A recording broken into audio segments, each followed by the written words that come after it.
I went over the ripple effect earlier on in the podcast about how, hey, LSU is going to make a hire, Florida is going to make a hire, Penn State is going to make a hire, and I'm going to go out on a limb and say that at least one of those programs is going to snatch away someone from a different program. And that's going to cause potentially a chain reaction where this team snatches this coach, and then that team has to get another coach, and so on and so forth. That's how it can sometimes work in college sports. So there will be a ripple effect. Now, I'm going to give you an example right here. Trust me, it's going to relate to Syracuse right now. If you are Tulane, you have John Sumrall. You're not keeping John Sumrall if LSU wants him. It's not happening, Tulane. I'm sorry.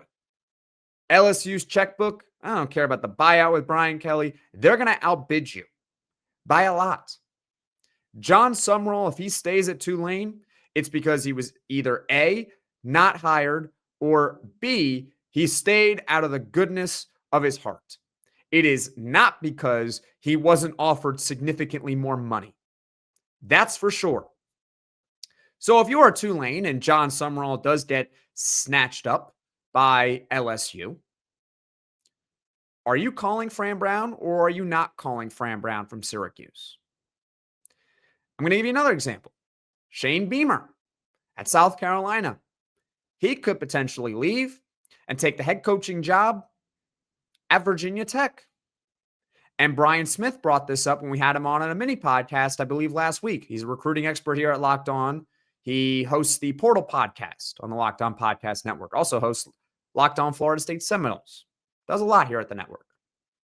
He brought up, hey, if Shane Beamer were to leave South Carolina, well, they're not going to get one of the big coaches that are out there. It's just they're South Carolina. It ain't going to happen. You're not going to be able to compete with LSU, Florida, or Penn State. It's not going to happen.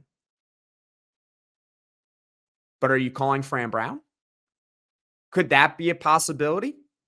Now, you may say, Jackson, stop bringing this up. This is ridiculous. Fran Brown, he has said he is with Syracuse for life, and he definitely won't leave Syracuse for Tulane or South Carolina.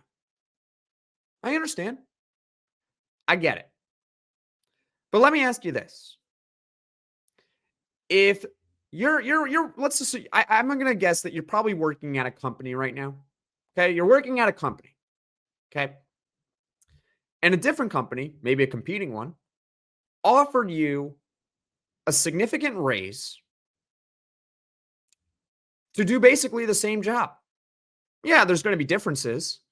You're going to have to work with new people. You might have to live in a new location, but you're getting significantly more money and you are still doing your same job. In the case of Fran Brown, you are still going to be the head coach. It's just with a new team and you're going to have to move. But you're going to get a lot more money to do it. Would you at least entertain it? I mean, come on. You're not going to entertain a lot more money that's being offered your way? You have to. Come on now. Point is, if you are Syracuse, you need to extend Fran Brown. And more importantly, don't mess with the Golden Goose. There's no need to mess with him. Get to the negotiating table. Figure it out. Look what Indiana just did with Curt Cignetti. He wanted to stay at Indiana.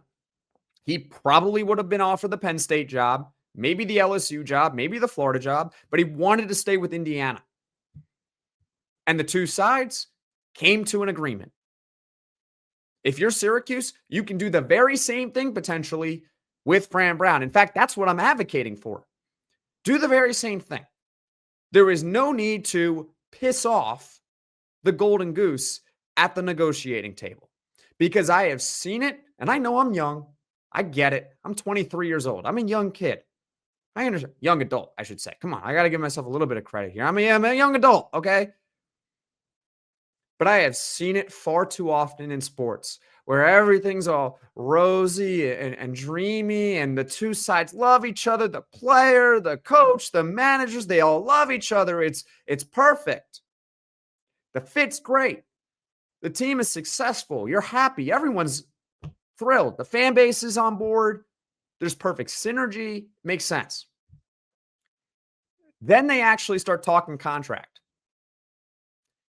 And all goes gone because the two sides can't agree. And then the two sides go their separate ways. Happens all the time in sports, happens all the time in college football. So, yeah, Fran Brown, I'm sure he does want to stay. I'm sure he doesn't want to move, that he wants to stay with Syracuse football. And I hope he really means that he wants to stay for life. But I'm not going to sit here and say, if I'm Syracuse, I'm not going to hold him to that.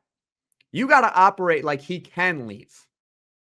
That's the point that I am making. You got to operate with the idea that someone out there is going to call Fran Brown this offseason. We've already documented how many changes are coming. LSU, Florida, Penn State, they may not hire Fran Brown, but they're hiring someone. And then that program all of a sudden becomes available. They may call Fran Brown. And so if you're Syracuse, just get ahead of it. That's all. So why should Syracuse football extend Fran Brown? Number one, we know he's good. And number two, you got to keep him off the market.